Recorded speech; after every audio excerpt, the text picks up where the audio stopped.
everyone. Welcome to February's webinar here at Sayana Medical. We have an old friend and a great guest with us today, Dr. Thaik, who is our local holistic cardiologist. She and I are going to give a presentation. She's going to be doing the bulk of it, talking about the holistic framework in terms of looking at the heart.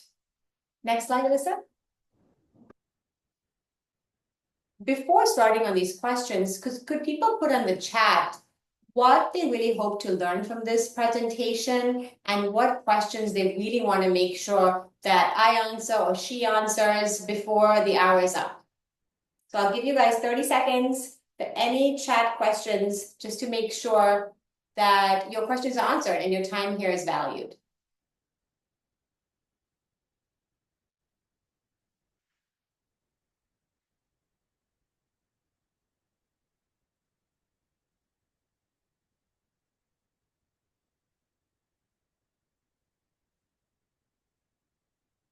And my talk shouldn't take up the whole hour, so we'll have discussion time afterwards as well.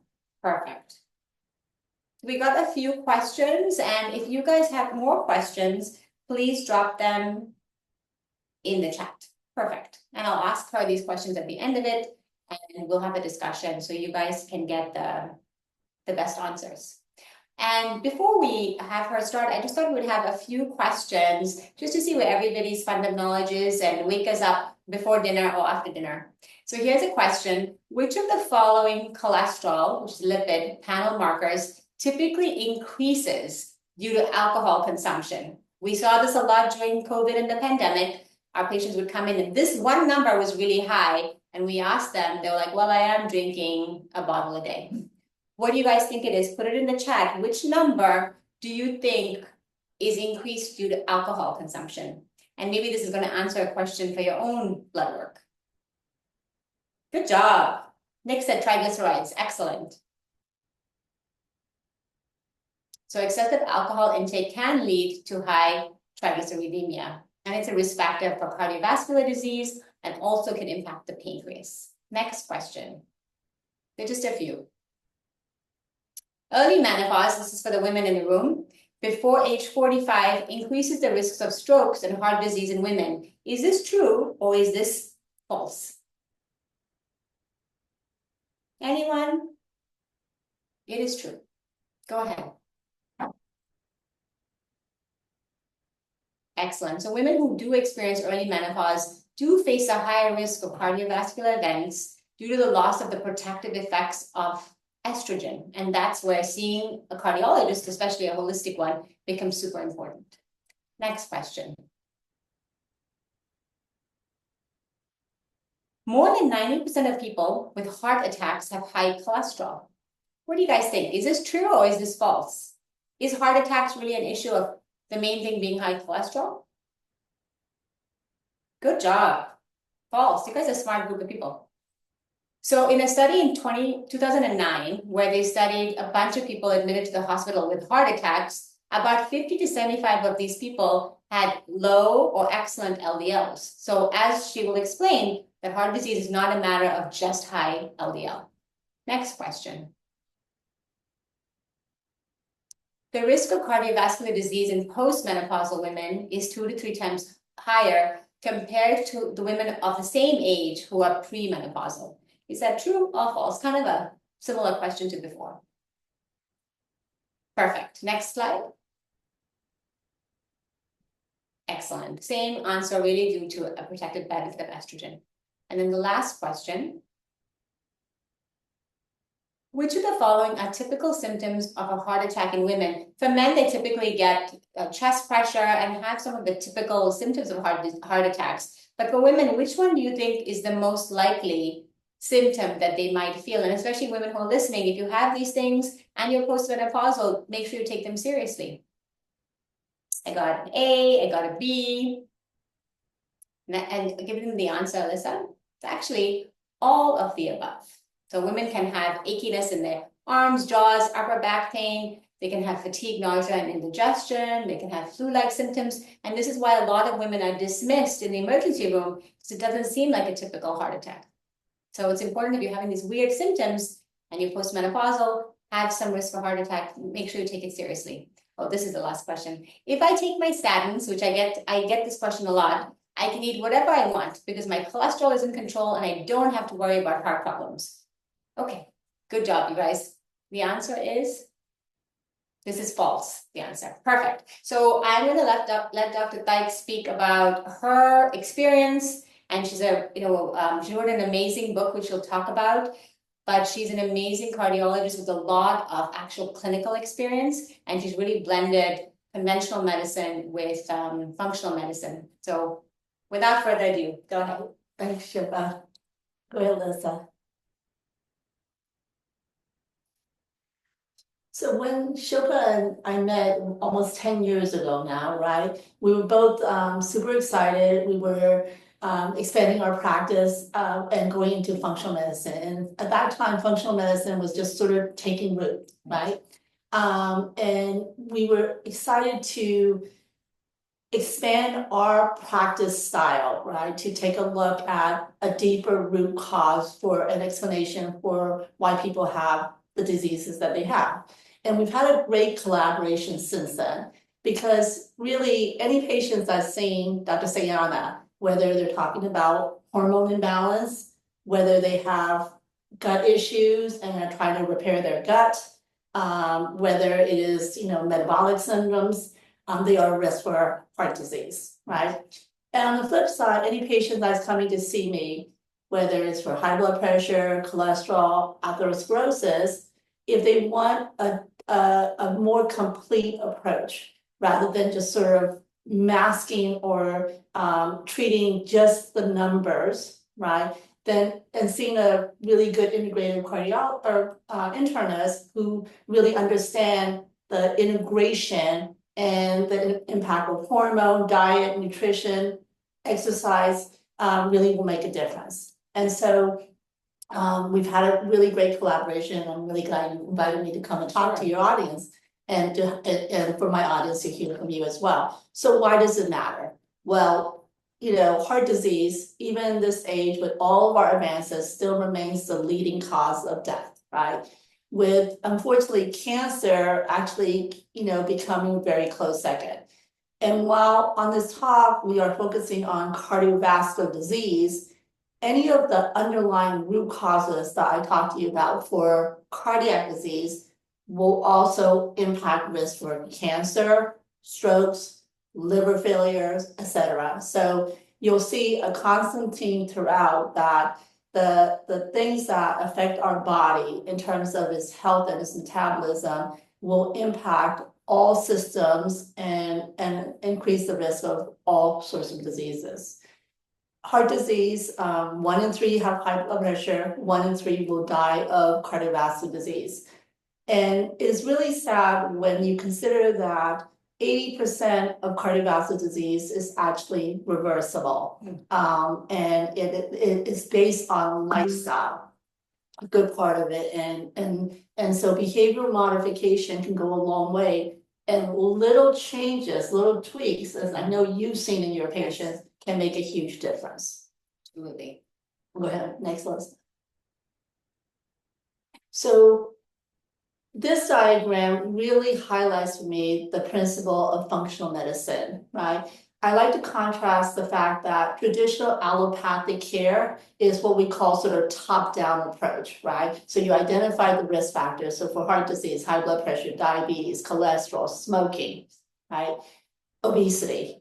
And we have medications, and we have relatively good medications. So there isn't a blood pressure I can't treat. There isn't a blood sugar that we can't bring down. But the problem with that type of top-down approach is really what you're doing is sort of like pruning back to tree branches, right? And as soon as you come off the medication, right? And we see this all the time. Patients go on a statin, their numbers are great, so they think they can come off the medication, and boom, it goes up again. So top-down approaches only are sort of mitigating the symptoms, but is not treating the underlying issues, right? And so the root cause, so taking a look at what I call root up medicine, right?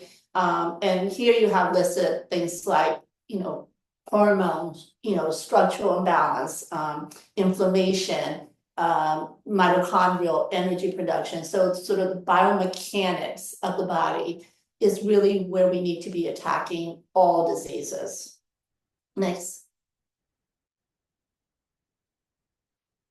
When we really look at the risk for cardiovascular disease, there are over 400 identifiable risk factors for cardiovascular disease. So unbelievably overwhelming, right? A person can spend a lifetime with their doctors going check, check, check, and they wouldn't necessarily address all of those risk factors. Listed here are the top 25 modifiable risk factors. But again, most of these you're going to be attacking from the top down, drug forward, right? Next. The approach that Dr. Sayana and I like to take is what we look at are the hidden true risk factors, sort of the underlying common denominator, if you would, for all those other modifiable risk factors.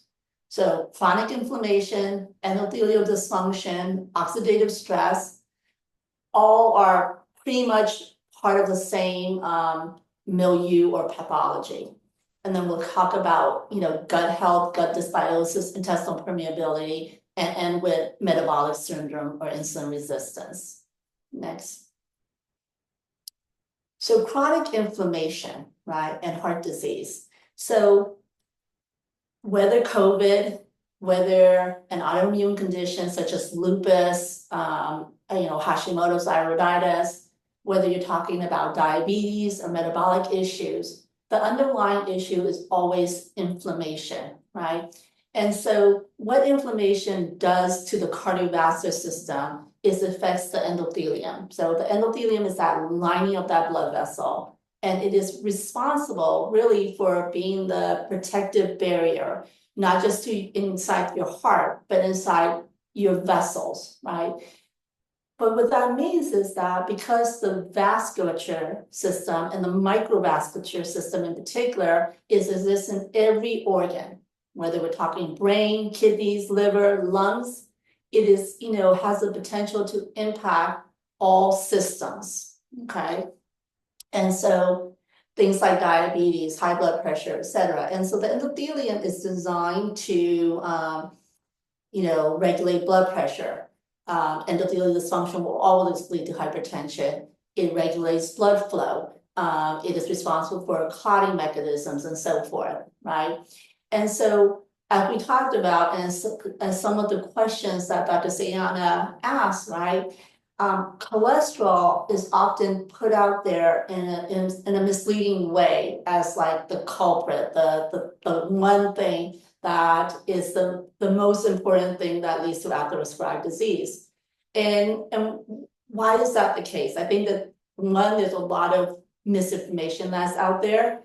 We have easy drugs. Statins are the most heavily prescribed medications. And so it gives patients a false sense of reassurance that if they're on statins and their cholesterol is lower, that they must be okay. But in reality, cholesterol gets the bad rep. Because what cholesterol is, at the end of the day, is a reparative, restorative molecule. We need it to make hormones. We need it for our neurotransmitter. We definitely need it for our immune system, right? So just suppressing cholesterol is not the answer. What we need to be really doing is looking for inflammation. Because when you have chronic inflammation, whether it's from blood sugar or infection or autoimmunity, you literally get what we call, rug burns, right? On the inner lining of your blood vessel. And the cholesterol is coming and as a Band-Aid, trying to repair those areas of inflammation. But of course, as it builds up, yes, there's plaque formation, there's, more immune cells that come, and over a period of time, it does cause a problem. And we do need to address it if the cholesterol is really high and there's evidence for pathology, right? But at least in my practice, I don't have this sort of reflexive mechanism where I see high cholesterol and it's automatic statins.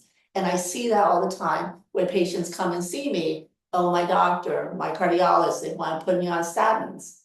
Is it really necessary? And the answer is for some, yes, it is, right? But what we want to do is not just treat the numbers, not just treat the supposed risk factors, but we actually want to treat the disease, right? And so we'll talk about it a little bit later, but coronary artery calcium scans and CTA, coronary artery angiograms are some of the tests that I do in patients who have high cholesterol. In addition to actually breaking up the cholesterol panels into more advanced lipid markers, trying to see if someone has a beach ball type of cholesterol or LDL versus a golf ball type of cholesterol or LDL. So you might have heard these terms, large buoyant versus small dense, right? And so if you can imagine the LDL floating through the endothelium, floating through this blood vessel, the large buoyant LDL, and it doesn't even matter how many beach balls you have, they're gonna float and they're just gonna move, right? But the small dense golf balls, they're gonna sink, right? So you can have much smaller numbers of an LDL that can be pathogenic, and you can have a high number of beach balls that will just float and you won't have any issues, right? So it isn't an absolute that just because you have a high number that you need to be treating it. And in fact, there was an article from Sweden last year where they took a look at, I mean, it was a huge number, like 40,000 people, and they followed them over 30, 40 years, looking at various lab parameters, right? And then at the end of it, they sorted out the people who are octogenarians surviving over the age of 100. So low blood sugar, that makes sense, and we'll talk about metabolic syndrome later. A low uric acid, which again is a marker of inflammation. But what surprised them was that these patients that were, or people that were over 100, there was an overwhelming high number of extremely high cholesterol, right? So that's not to say that high cholesterol will ensure that you'll live long, right? But what it does point out is that you can't just reflectively think that high cholesterol is going to lead to premature atherosclerosis and premature death, because that isn't borne out, okay? And so as far as the endothelium, I said it's the lining of the blood vessel, so it's sort of your skin on the inside, right? How much endothelium do you think we all have, right? So if I were to take my body, lay myself down and line up my aorta, my brachial, my femoral, and stretch it out, right? Would it stretch a football field? Would it stretch a mile? And the answer is already there. It actually would stretch 60 to 100,000 miles. That is 3 times around the globe, if you can imagine that. That's crazy. It is crazy, right? It's amazing. And then you take your aorta, slice it open and flail it and lie it down, right? Imagine my body lying down in this small room. We open it, all of the tiny little blood vessels. It would not only fill this room, it would fill 6.5 tennis courts. So it's a massive amount of surface area that then gets exposed to all of our toxins, right? Because that blood vessel sees everything from hormone dysregulation to the In-N-Out burger to, blood sugar, acidity, oils, etc. Yeah. Next. And so this is just one of the tests that we do in our office. This is called the endopat test, where we actually look at blood flow in the tiny little nail beds in the fingernails, right? Now, the fingernail is considered an organ, just like the heart's an organ, the brain, the kidneys, the liver. Now, no one really cares too much about the health of the nail beds, right? However, it is a representation of what every vessel in our body sees. And so these are just all different examples. So you can see on the top left of the screen are really big plump vessels, right? And so those two on the left side are considered normal. And then all the ones on the right side are pathologic. And you can see on some of those blood vessels how thin and narrow they are, right? And this is a representation of blood flow. Now, when I see this, I can't tell, I don't know whether those are constricted just purely because of a volume issue. People are chronically dehydrated, they don't get enough fluid. But is it because of long COVID? Is it because of lupus? Is it because of Raynaud's? Is it because of, stress and cortisol and adrenaline that's causing our blood vessels to constrict down, right? It can be any and all of those possibilities. And this is where an astute clinician, like Dr. Sayana and myself, are gonna go over your history. And it's really, most of the answer lies in the history.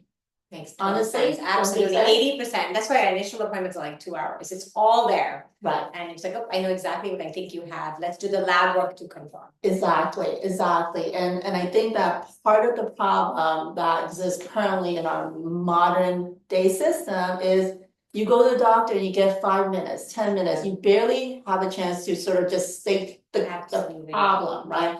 And so patients oftentimes are left feeling frustrated that they didn't get heard, that they weren't, the physician wasn't really listening to all the issues, right? Or they get tested and everything says normal. Yes. But you've tested so little, how can you say everything is normal? And a lot of patients are like, wow, I just felt really dismissed. Exactly. And I think even the word normal needs to be taken into context, right? Because I know Dr. Sayana does this as well, but for myself, there is quote unquote the normal range, right?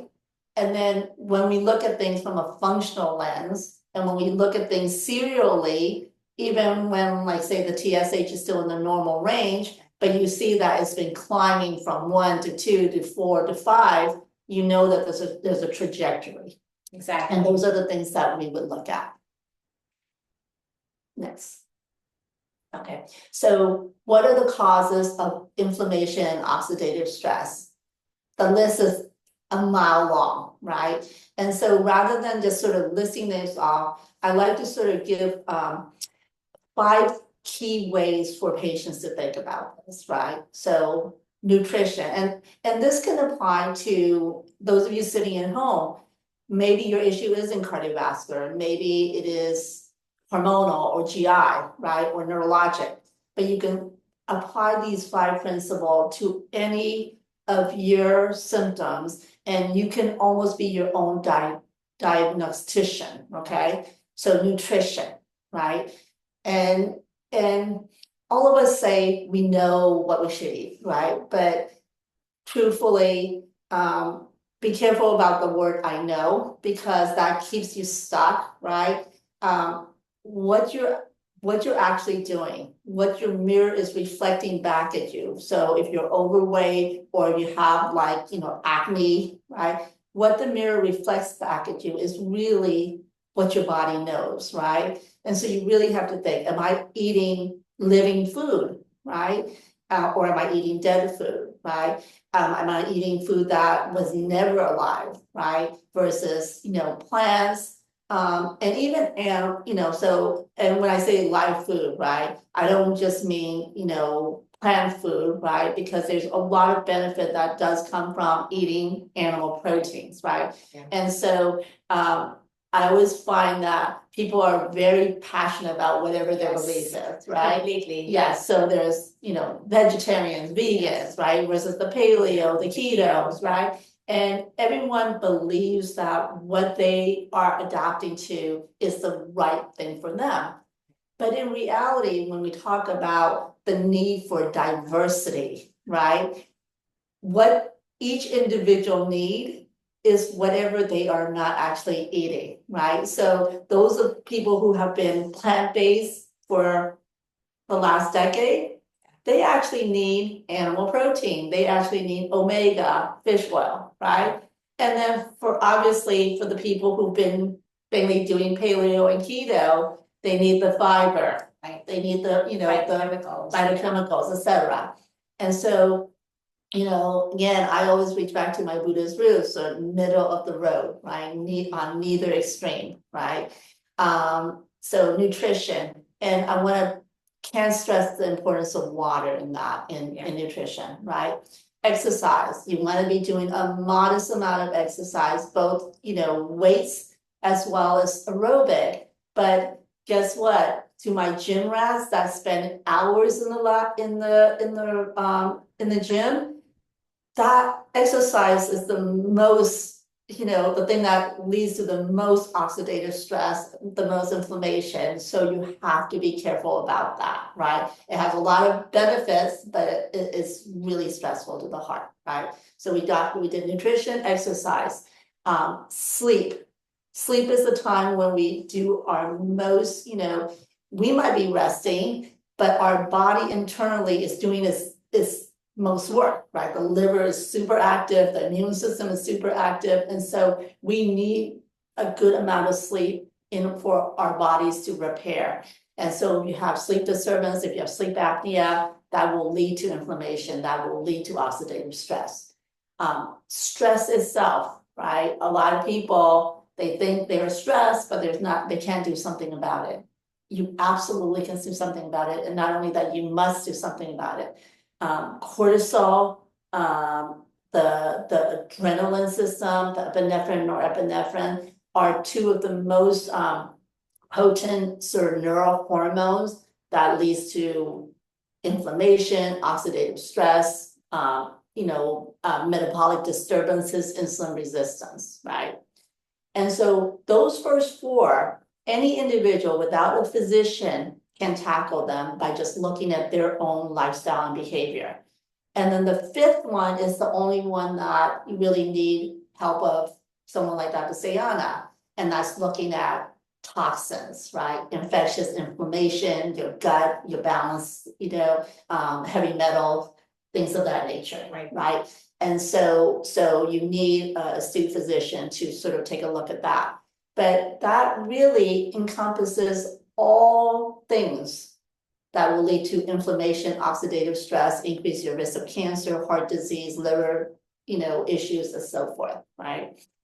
There are specific lab work that I do in my patients with heart disease or when I assess for risk of heart disease, and it isn't just the basics. So I'm not looking just at glucose, I'm not just at cholesterol, but I want to know how I want to look at markers of inflammation. I want to look for oxidative LDL to see if there's evidence for free radicals. I want to take a look at my omega-3 to 6 levels to see if there's an appropriate balance, because even though omegas in general are important and they are anti-inflammatory and both play a role, omega-3, especially EPA and DHA, are the ones that are protective for the heart and the brain, and you can only get that from animal sources. And whereas like the omega-6, more from plant sources, can be inflammatory, and so you want to be taking a look at that and being mindful about that.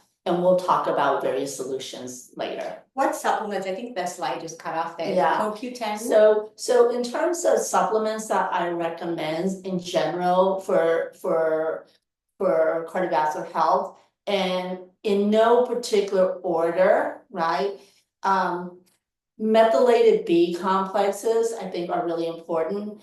Multivitamins, not so much, especially if you're eating a good, nutrient-rich diet, right? But if you have a methylation issue, if you're not able to methylate your B complexes, this will lead to, among other things, increase in an amino acid called homocysteine, which we can measure. And homocysteine is associated with increased risk of heart disease and inflammation. So methylated B complexes, vitamin D, along with vitamin K2. So in this day and age, with the knowledge that we have, with the science that we have, no one should be on just a D3 alone. Now, when I say that, yes, if you're 20 years old, you could be on just a D3.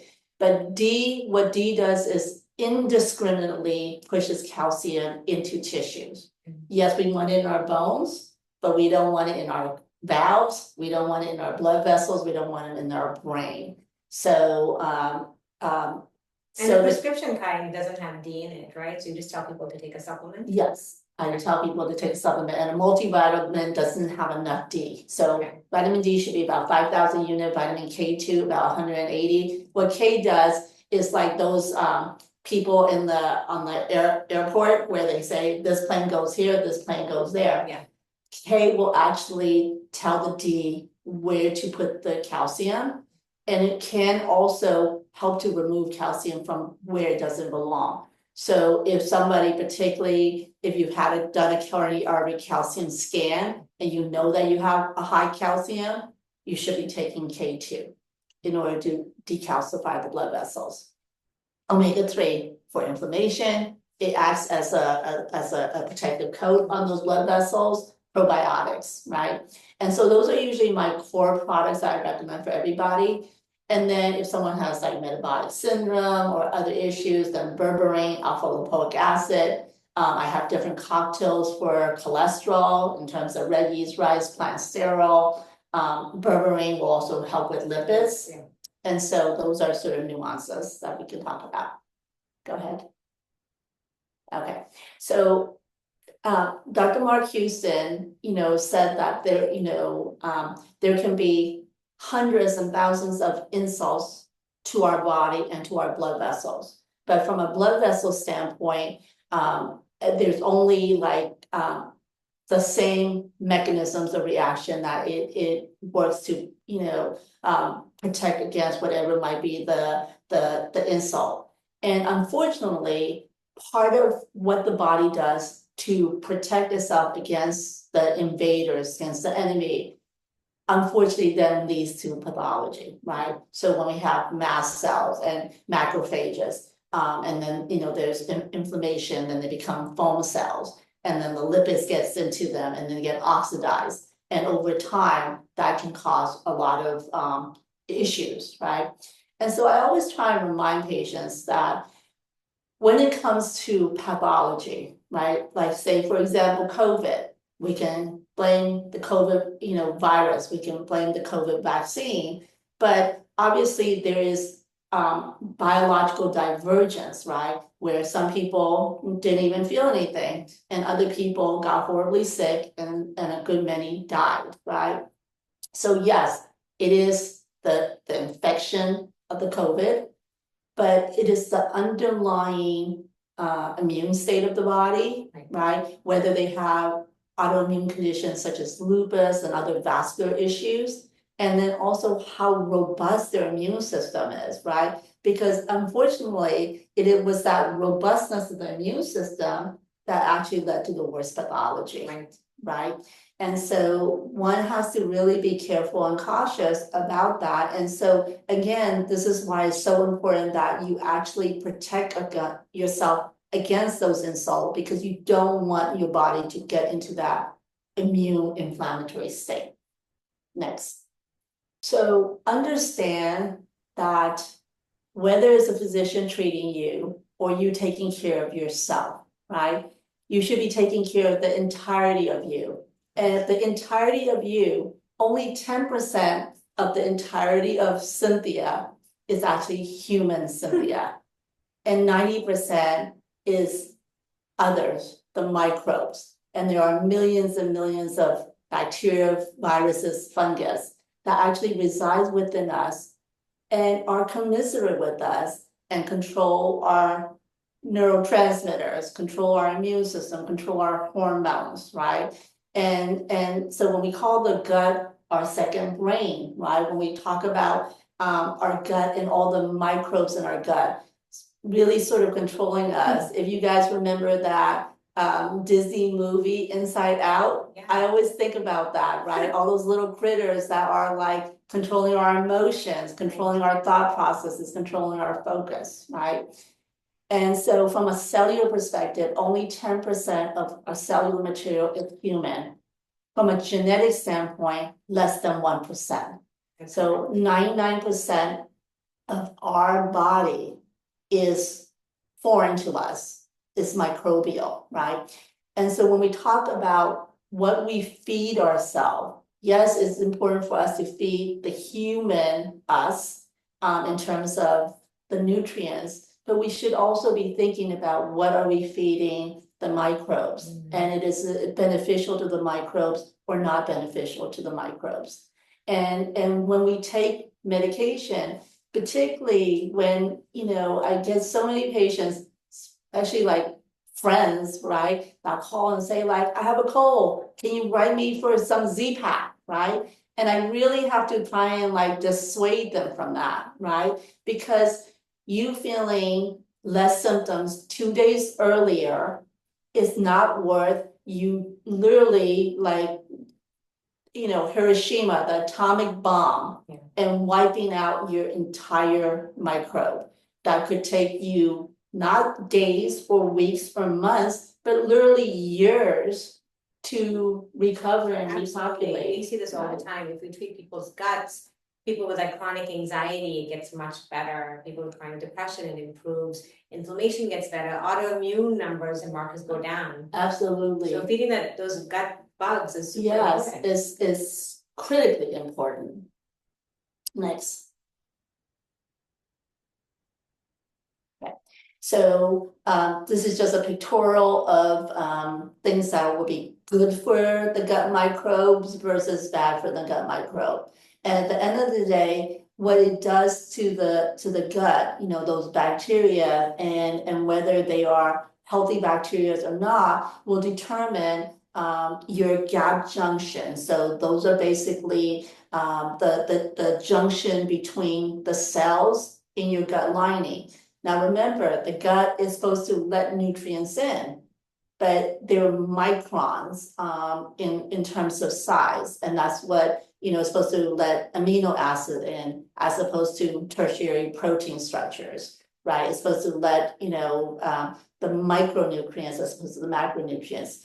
But when you have gut dysbiosis, when you have bloating and belching, right, and you have a distended gut, yes, the air might come up from the top and it might come up from the bottom, but where it mostly goes is into our blood vessels, right? The same way that nutrients would, but instead of micronutrients, now you got big chunks of proteins, which can lead to autoimmunity.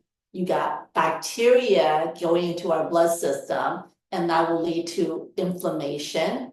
And so I know that anybody who has GI distress, or anybody who's on an H2 blocker, whether it's omeprazole, Zantac, if they have a history of having antibiotics, if they're on non-steroidals, I know that they're gonna have some form of intestinal permeability, and I'm gonna be looking for endothelial dysfunction, chronic inflammation. And it's only a matter of time before that shows up in the body, whether it shows up as headaches or brain fog, whether it shows up as chest pain or palpitation, or whether it shows up as, arthritis or, inflammation, and it all feeds back on each other. Exactly, it makes total sense. Yeah, totally. Next. So, this is just, listing why it's important to have a healthy gut microbiome. Everything from blood sugar regulation to nutrient support to immune system regulation to obviously, having a healthy endothelium, not having hypertension, etc. Next. And a healthy gut microbiome really helps you, if we are giving you any hormones, process those hormones so that your liver is ready for like tomorrow's prescription. So it's so important in terms of giving any hormones to any patients, we always are like, what's your gut? Yes. It's so critical to look at that. Yes, and so no matter what I or particularly Dr. Sayana does, right, you need that healthy gut to help support your body. And so we're always thinking about, what is the gut and what does the gut microbe need, etc., as we think about our patients, right? And so for the same reason that the gut can support us, it can harm us, right? And so there's always this like gut heart axis and this gut brain axis, right? And we call the gut our second brain, right? The gut has produces more neurotransmitter. There is more connections going from our gut to our brain and to our heart than the opposite direction. The vagus nerve is a connector that sends signals from our gut to to heart and our brain. And so when there is gut issues or when there's gut dysbiosis, people oftentimes develop autonomic dysfunction, right? They will oftentimes, like you said, have anxiety, depression. So a lot of mental health is tied into gut health and inflammation, right? So depending on whether you have the right set of microbes or not, right? TMAO, trimethylamine oxide, is one of the metabolites that we can measure from the blood. And when we find that in our blood system, that is a sure sign that you have evidence of leaky gut, because that metabolite is produced by the gut, right? So if it's produced by the gut, by the bacteria in the gut, but we can draw blood and find it in our blood system, then that's already telling you you have intestinal permeability, right? And we know that TMAO is associated with risk of hypertension, vascular issues, atherosclerosis, etc., right? Meanwhile, another type of metabolite that some of the gut bacteria makes is small chain fatty acid, right? And those have a beneficial effect, right? So how can we get our gut to produce one versus another? Well, controlling what we eat. So even though I said, again, everybody has their favorite in terms of food, right? We know that protein, animal protein, eggs, and so forth will lead to a higher production of TMAO, whereas like fermented food, fibrous food, etc., prebiotic, probiotics will lead to the more of the small chain fatty acid. And that can actually really have a huge impact on both your heart health as well as your brain health, right? Yes. Okay, yeah. And a talk on heart disease wouldn't be complete without addressing insulin resistance and metabolic syndrome. Insulin resistance is for sure the number one leading metabolic disturbance that is tied into a huge range of disease condition, even infertility, Yeah. right? From erectile dysfunction to PCOS can be tied to insulin resistance. Insulin resistance absolutely leads to hypertension, leads to arterial stiffness. Insulin resistance leads to brain pathology. We call diabetes, or we call dementia type 3 diabetes, right? A more appropriate term might be insulin resistance of the brain, right? And so there are some estimates, some studies that show that 80%, up to 80% of all individuals at some point or another has had signs of insulin resistance, okay? So acutely insulin resistance, three main factors that will lead to insulin resistance: stress. So I talked about that before, cortisol, as well as the adrenergic nervous system, epinephrine, norepinephrine. When we are stressed, when we have, that fight or flight, we need energy, we need glucose. And so the body secretes the glucose and so forth, insulin level goes up, and then oftentimes insulin resistance occurs. Inflammation is another big trigger to lead to insulin resistance.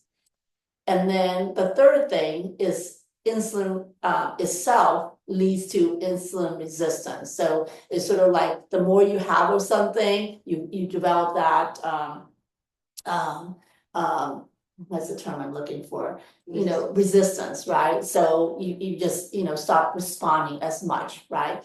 And so when we think about how a lot of people eat, right? There's like small frequent meal. You get up, you have your coffee with sugar, then a couple hours later you get your donut, and then you're like snacking on chips and so forth. Right. So we're always constantly dosing ourselves with food that is usually of a high glycemic nature, spiking sugar, spiking insulin, right? And so the body subsequently developed insulin resistance. So insulin resistance, as a definition, is when the cells stop seeing insulin or stop responding appropriately to insulin. And insulin is supposed to be the key that lets glucose into the various cells, into the muscle cells, into the brain, into the liver. But not only does it let the sugar in, but it tells the cells, what that particular cell, what to do with that sugar. So in other words, how to use that energy, right? Whether to store it as fat, whether to utilize it for energy, etc. And so when you have too much insulin, that leads to not only fat storage, but to the wrong type of fat storage, it leads to the, we talked earlier about the LDL being large buoyant versus small dense. It leads to the shift, so you get more of that small dense particles. It leads to high triglyceride. Dr. Sayana asked about if you drink too much alcohol, what's the one parameter that goes up? Is the triglyceride. And I think that all too often when we look at the lab parameters, we focus on total cholesterol, we focus on the LDL because we have drugs like statins to treat the LDL. We don't focus enough on the triglyceride. But in reality, the triglyceride, because it is an absolute marker of insulin resistance, is a much more strong corollary to your risk of developing atherosclerotic disease, right? So just everyone should ask your doctor to get advanced lipid panel to break it down so that you can see your particle size, you can sort of see what your cholesterol is looking like. And I don't care if that's because you have an LDL 180 or an LDL 110, right? Even when you have a relatively normal cholesterol or LDL, you should still be interested in knowing how those particles are broken down. As a poor man's surrogate, if your doctor is not willing to order it or you haven't been to your doctor, you can all take a look at your current labs that you have and can take a look at your current just regular lipid profile. If you do a ratio of your triglyceride to HDL, that ratio should be less than 1.5, okay? If it's anything higher than that, and definitely if it's higher than 2, that is a guarantee that you have insulin resistance and are starting to develop metabolic syndrome, okay? And oftentimes, what do I see? I see triglycerides of 240 to an HDL of 30, right? That's an 8-to-1 ratio, right? And so not even close. And really what you should also be asking your physicians to do is check an insulin, just an insulin level, right? Because understand that insulin and glucose are sort of biofeedback indicators, right? And so when we eat and our blood sugar is up, insulin is there to bring your blood sugar back down. As we develop insulin resistance, we need more and more insulin in order to keep our blood sugar down. But for as much as a decade, our pancreas will put out insulin and our cells will still be responsive enough so that that blood sugar remains low, right? So when you're checking standard glucose or you're checking hemoglobin A1C, it still looks good. And how often have you heard family members or friends say, I was really good last year and then all of a sudden, just overnight, I developed diabetes. But that's not the case because for 10 years, they've seen this insulin level rising, but had not known about it because it wasn't checked. And then all of a sudden, when insulin can't do its job anymore, then all of a sudden the blood sugar goes up, right? So one, check an insulin just to see how much metabolic syndrome or insulin resistance you're developing, but recognize that insulin in and of itself, apart from glucose, has a lot of negative effect in terms of what it does to the lipids, what it does to the liver in terms of lipid storage, what it does to the brain, what it does to the gut, what it does to hormone, right? And so addressing insulin and insulin resistance, which again, much of that can be done through diet. You can also use supplements such as berberine. Yeah, we see a lot of patients in that like perimenopause, menopause phase or andropause for men where their insulin was normal 6 months ago, but now they're fully into perimenopause or andropause and suddenly the insulin's higher and we see the correlation with lower testosterone. So really trying to increase resistance training, take natural things to really balance your hormones so the insulin doesn't jump suddenly. Even though you haven't changed your diet, you're seeing these markers change. Right. Go ahead, next. And so in our office, when we evaluate a patient, beyond the standard testing that we do, which is just EKG, ICG, echo, we rarely do treadmill testing these days.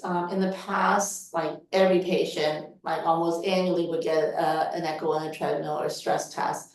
But we've the nature of coronary disease is shifting and most patients are not coming in with the 90% lesions and so forth. And so, unless a patient has symptoms, there's almost no reason to get a stress test because it's gonna be low yield. But I do check endothelial function to take a look at that blood vessel and inner lining, because that'll give me an early clue as to whether they're developing vascular inflammation. And then I do check in patients in the right age group with the right risk factor or family history, coronary artery calcium testing, because I want to know if there's pathology forming. If there's pathology already forming, I'm going to take a different approach to their lipids versus if their coronary calcium score is 0. And then I will always break down the lipids into the fraction to risk stratify them to know whether they have a genetic Lp(a), whether the ApoB, which is a more atherogenic protein on the lipids, is present. And then I will look for other markers of inflammation or oxidative stress.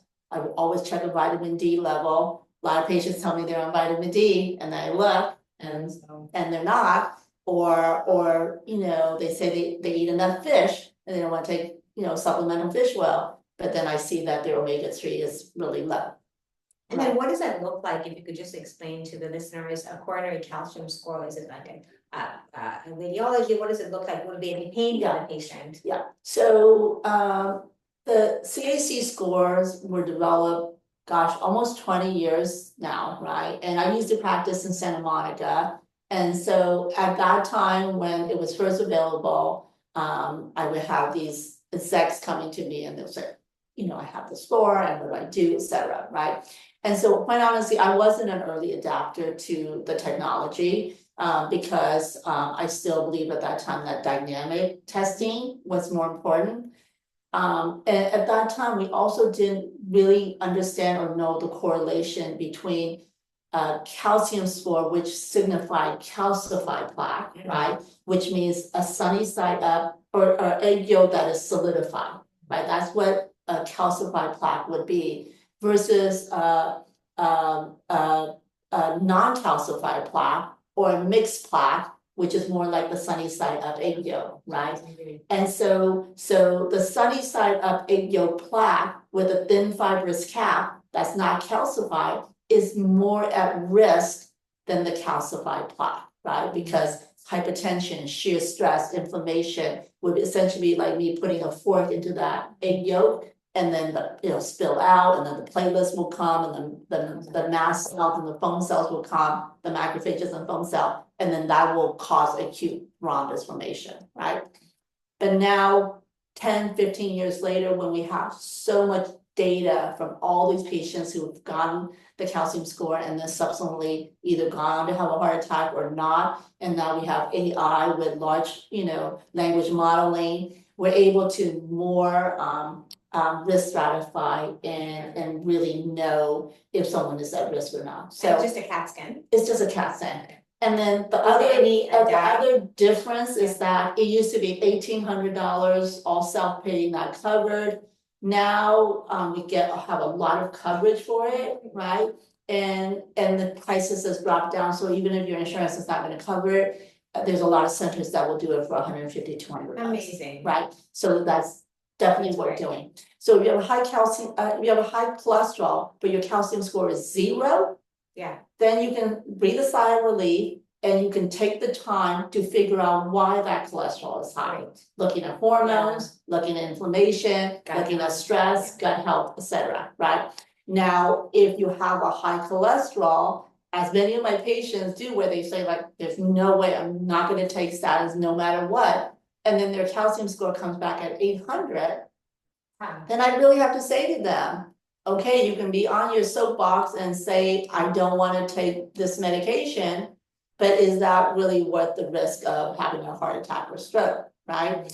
I said to a patient just today, right? If you have breast cancer or ovarian cancer or pancreatic cancer, your oncologist is going to say, I'm going to give you a drug that's going to make you lose all your hair, make you puke, be sick as a dog, lose weight. And you say, when can I start? Right? Right? Right? Where I live. Yeah. But when we say like, okay, let's take a blood pressure medication so you don't have a stroke, then patients are like, I don't know, right? But you have to balance, at the end of the day, it's all about risk benefit ratio. Yes, absolutely, every drug is gonna have side effects, right? But drugs do have benefits as well, and so you have to sort of figure out what your risk is, right? The problem with statins in general, actually, is that we put way too many patients on statins that don't need to be on it. And so as a result, you have a huge amount of patients who have side effects, right? Makes sense. And so that then influences those small subset of patients who would truly benefit from being on a statin from wanting to be on a statin. And so What do you think of the injectable type medications? I think a few people are. yeah, and so for me, again, I tend to look deeper, be a slower adapter. Yeah. I do think that statins are still, if indicated, the way to go, right? I think that most people who say that they have statin intolerance, Yeah. it really is not the case, and we, we've done, there've been studies where it's been, placebo-minded, cross control, which Yeah. means is that, patients are giving either a placebo or statin, but they don't know what they're getting, right? And you and I both know, right, the power of the mind, right? If you believe it, you're gonna feel it. So if someone is drug averse, believe me, their body will create the physiology to manifest the symptoms, right? But when you take a double-blinded cross-reference, then the patient is left having to guess, okay, is this a statin or is this a placebo? And we find that people have as much side effects from the placebo as they do from the statins if they truly don't know which one they're getting. Makes sense. Right? But if they know they're getting statins and they don't want to be on statin, then yes, they're gonna end up, having brain fog and whatever else, right? Remember, brain fog is gonna come when your cholesterol gets too low, right? Yes. So as long as you control it well, meaning don't over medicate, don't over treat. Yeah, I have a lot of patients on here who are over treated by the Yes. cardiologist, the LDL of like 30. 20, 30, Yeah, yes, that's like- crazy. I was like, how are we gonna make hormone if your cholesterol's so low? Absolutely, absolutely, and I see patients who have a calcium score of 0 who Yeah. are on, Aggressive these medication. aggressive Unnecessary. medication, absolutely. And so what's the difference between a CT angiogram versus the coronary calculus? Yeah, that they so I always start with a calcium score, so that, all that is a radiographic CT scan. You're literally in the machine for like all of 5 minutes, and so the technology is such that it's so easy to do now that they can't offer it for such a low price. And all it's doing is a cone CT, and we're figuring out how much calcium is in that area, right?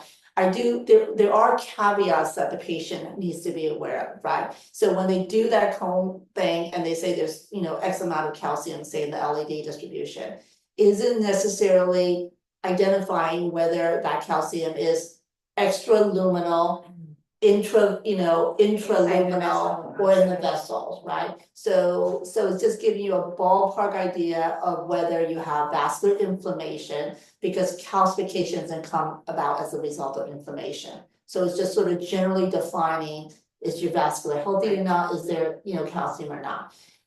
If there's no calcium, that doesn't mean you don't have soft plaque. However, I think data is really strong in correlating that your risk, you buy yourself at least 10 years of not being like having to worry, right? Right. But if you have a calcium score of 400, 600, 800, then yeah, absolutely you need to do something about it, right? And if someone has a modest cholesterol, then I know that they have blood sugar issue, they have insulin resistance, that there is some pathology. And oftentimes, like I said, cholesterol is the innocent bystander that ends up being the mechanism by which atherosclerosis happen, right? Yeah. So you see atherosclerosis, you have to look for inflammation, you have to look for oxidative stress, you have to look for an unhealthy gut, you have to look for hormone issues or immune or autoimmune, right? You gotta look for those deeper root things, right? Yeah. Because just lowering the cholesterol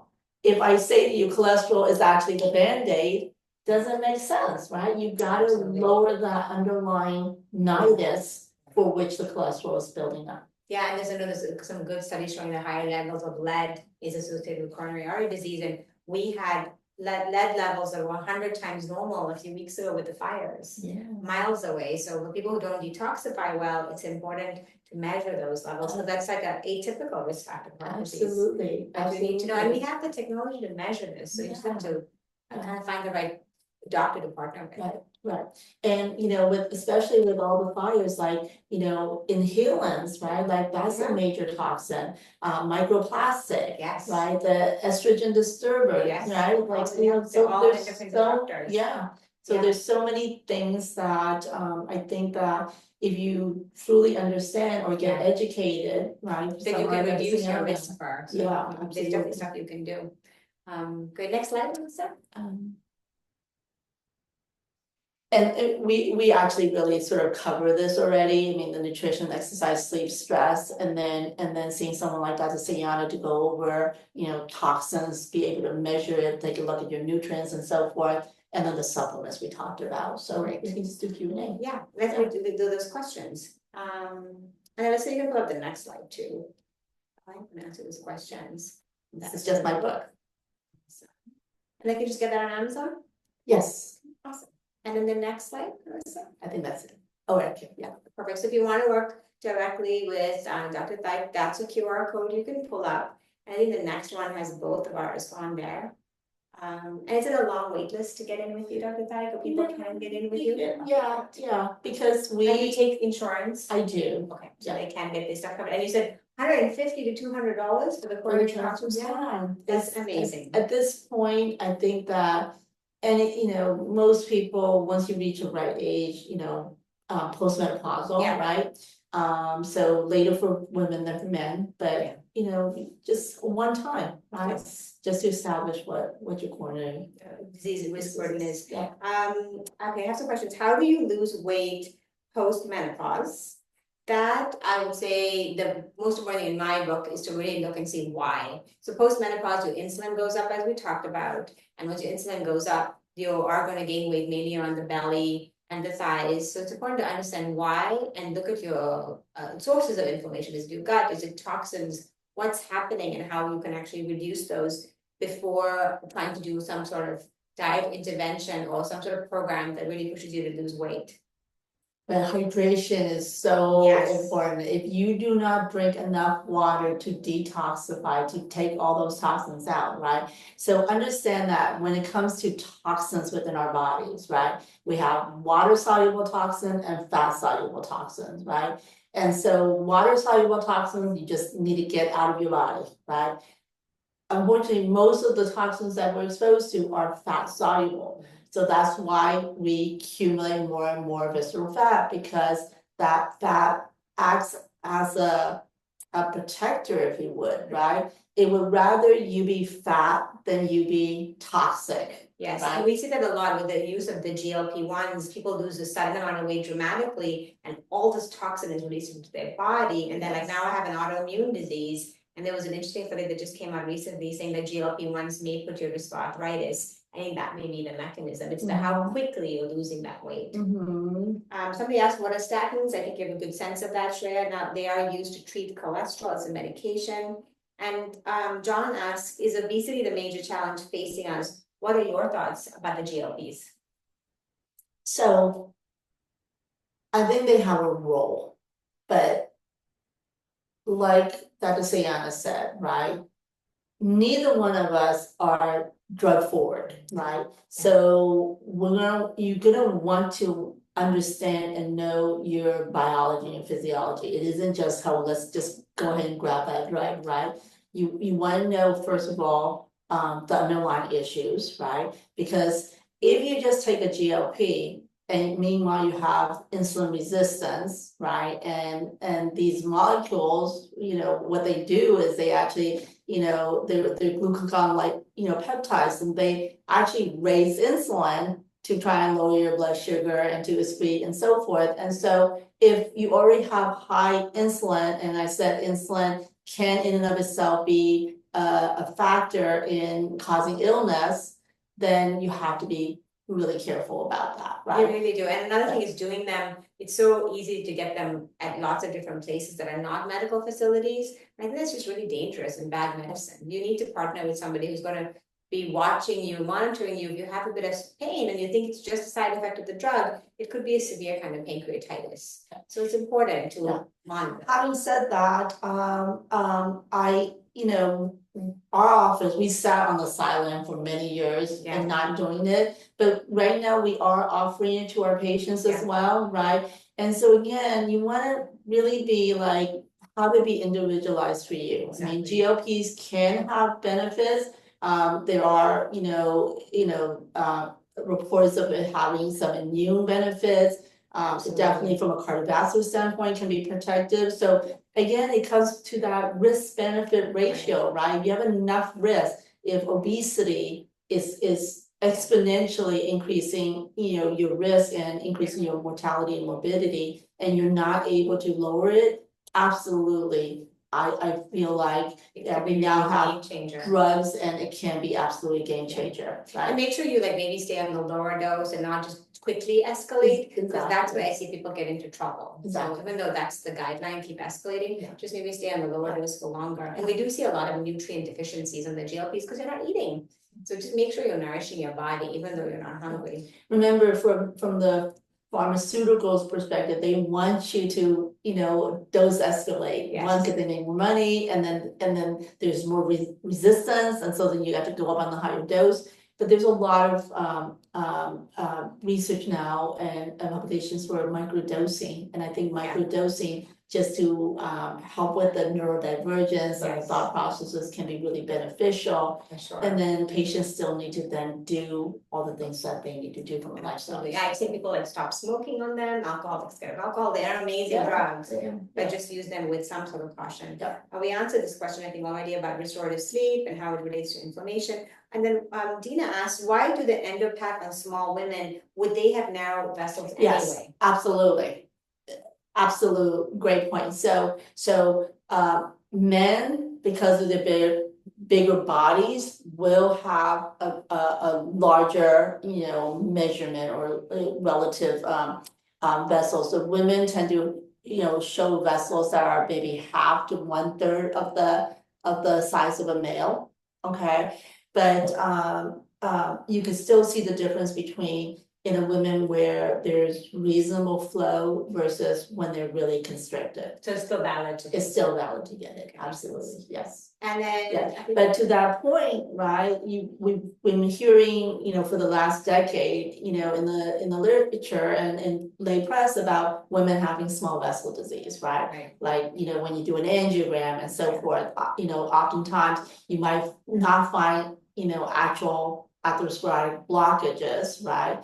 But people still have principal angina, people still have abnormal stress tests with documentation of ischemia. And those are all due to small vessel microvascular disease, right? Makes total sense. Yeah. And then first, Vashti asks, for someone who's been mostly plant-based for years, is there a recommended type of animal protein to occasionally add within the diet that you think would be beneficial? Yeah, so I think omega-3s are really important, so having, fish, I think would be good. I think that there is value to animal proteins as well. I'm not a nutritionist, but from what I'm told, like, red meat actually is more nutrient It dense. is, I see it. Then, the labs. so I know a lot of people, they go to chicken and so forth, but that's probably Asian, not yeah. as favorable Asian. as red meat, so good piece of steak. Yeah, Okay. liver, if you like it, there's Yes. so many good nutrients in there. Yes, The only okay, thing with fish is that mercury, just watch and monitor. yes, absolutely, yeah. And then a few people asked, is there a great brand of vitamin D with K2 that you guys love? I'm a big ortho molecular, yeah, right, I think you orthomolecular guys as use well. that in, integrative therapeutics. I think the way that you know whether a brand is good or not, at least for me, is if they're smart enough to pair the two, right? If they have their vitamin D with K2, then it's like, okay, they know, they're following the science, they know they're taking a look at that. I often look at my multivitamin. If it doesn't have methylated B complexes, then I'm gonna say like, hey, that's just a sort of like the run-of-the-mill multivitamin. If it's gonna be a nutraceutical in this day and age, they're all gonna be methylated. I look for things like, when I look at the label, if it has dot, and they don't wanna tell you what the ingredients are, Yeah. then I'm not gonna believe it, right? So you oftentimes see like, I don't wanna like call out a brand, but if you go to Costco, right? It'll say 1,000 in the front for omega-3, but you turn around, look at the label, and you look specifically at EPA and DHA, which are the only two fish omega-3 that has like, value from a medical standpoint, it says 250. Okay, that means now you have to take 4 times what they're recommending to get the 1,000 milligram.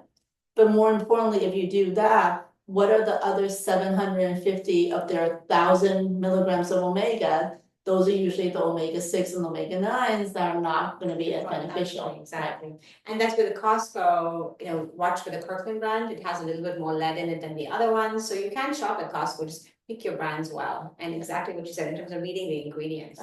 But at the same time, if you can afford it, then A good you brand, get the, yeah. get The good more nutraceutical. nutraceuticals. It's your health at the end of the day, right?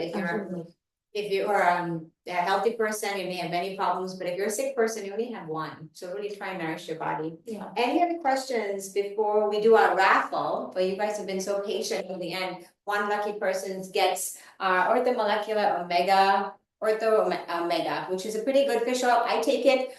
I don't like swallowing things, so I just bite it and then I spit out the cover. But if you don't mind swallowing things, they're a little bit on the bigger side. And here's one more question. Yes, you can. Everybody's going to get a copy of the recording. We'll make sure we email them out. And it says, what are your thoughts on fasting for extended periods of time for reversing the things we touched on this evening?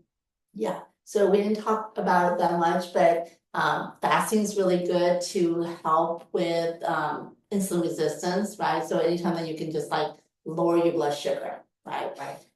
And so I'm not really a big believer in like the small frequent meals. I think that even if you're not gonna do extended fasting, doing time restricted eating, making sure that you have a long period of time from your evening meal till when you break fast, right? So when we talk about breakfast being the most important meal of the day, what it means is that when you break your fast, that's the most important meal, right? And you don't wanna do it with sugar. You do not wanna break your fast with sugar. So you wanna break it with protein, healthy fat, right? So time restrict eating, which is not fasting, so fasting has to be over 24 hours, but time restricted eating, which is what a lot of people refer to as their fasting, is just, that you extend that period of time in between your meals, right? But in terms of the data on prolonged fasting, 24 hours or more, right? There's a lot in the literature about apoptosis or programmed cell death, right? This notion of building up and breaking down, right? Metabolism of anabolism, which is building up, and catabolism, which is breaking down, and recycling those cells, right? I think the data is really clear that that's associated with longevity. Okay. I'm not gonna get into it, but there's specific genes that are considered to be part of like the longevity, genes that get turned on with fasting, like mTOR. Yeah, it's a good thing to do overall if you can. Yeah, absolutely. Two more questions that I think are important. What do you think of a solely plant-based diet? Like I am plant-based, but I do take like IV iron, I take B vitamins. I wish I could eat meat, I just can't. What do you think of it? Yeah, so. But you're a vegetarian, maybe vegan patients out there. I do eat dairy and eggs. Yes, so when measured, because when we've done like cellular measurements for inflammations, not doing that anymore, but when we were doing it fairly robustly, right? Like, looking at brain inflammation, etc. some of my most unhealthy profile patients were my vegan patients, right? Like that. And so I always end up asking them, are you plant-based vegan or are you carb-based vegan? Such a good Right? question. Right? Such a good So because they're not equivalent, right? Yeah. And so most people are defining being vegetarian, vegan as not having animal Right. protein, but they're having pasta and bread and rice and so forth, But right? if you're doing really whole. But if you're plant-based, really yeah. doing whole food, plant-based, and you're knowledgeable, right? Yes. That you know Right. what Iron, B12, what fish you're oil. deficient in, Yeah. right? Because there are certain nutrients that you can only get from animal protein. Yeah. So then you just have to supplement, You do, right? you have to test and know like And- what's going on with your yeah. body. So whenever I have a patient who's vegetarian, vegan, Yeah, I always try and get them to a nutritionist. I always like Yes. say, do you really know? Do you know Yeah. what you're deficient in? that makes And, sense, not being yeah, carb-based. absolutely, yeah. Last question, thoughts of the dangers of calcium in supplements and it causing arterial plaque? Yes, great question, right? Go Vicky. I always say to a patient, I don't want to contradict what another physician might have recommended, right? However, I'm very clear to say to the individual, as cardiologists, we do not like calcium supplementation, not at all, right? Makes sense. Because it's gonna end up in all the wrong places. Valvular disease, right? If you look at patients who end up with aortic stenosis, aortic valve replacement, mitral valve issues, regurgitation, etc.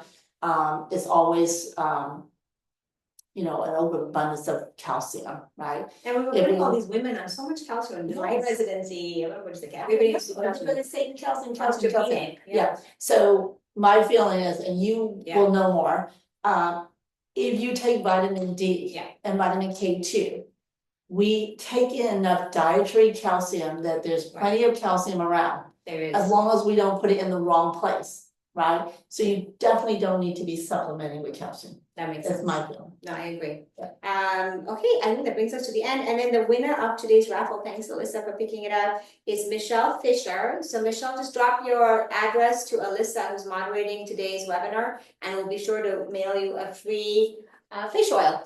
And hopefully you can swallow them or at least chew them. And if you have any questions, feel free, these are both QR codes to discovery calls or to book directly with Dr. Thaik. If there's any questions you have, please feel free to ask us. And you're very welcome. Everybody said thank you. Thank you. Take care, you guys. Have a good night. Thank you for staying with us for so long. And hopefully it was informative. Bye-bye.